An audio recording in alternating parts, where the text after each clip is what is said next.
Does trading based on news and events work? Is a massive question, and I would approach it in two ways. I would make two observations. That there's a certain sort of event that has been, the probability of which is in the market already. So, for example, there is a probability that inflation, when inflation numbers coming up, there's a probability of the inflation number being this, i.e. the market consensus is the highest probability, and there's a range of probabilities around that consensus. How best can you trade that sort of event? And my view is this, that you should use the market's reaction to an event, the probability of which, however low, is already in the market. You should use the market's reaction to it as an indicator of sentiment, of underlying sentiment.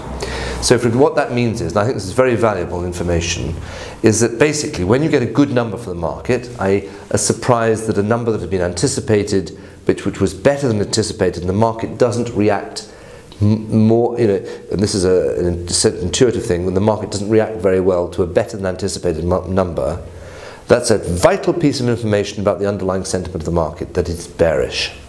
Equally, a bad number, the probability of which is already in the market, that doesn't drive the market down, is telling you something very interesting about the underlying bullishness of the market. Those are vital pieces of information that you can add, sentiment indicators if you like, add to your technical picture. The two together can be very powerful.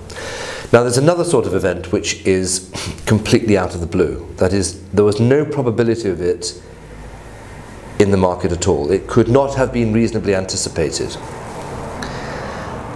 Some might say every possible event is in the market.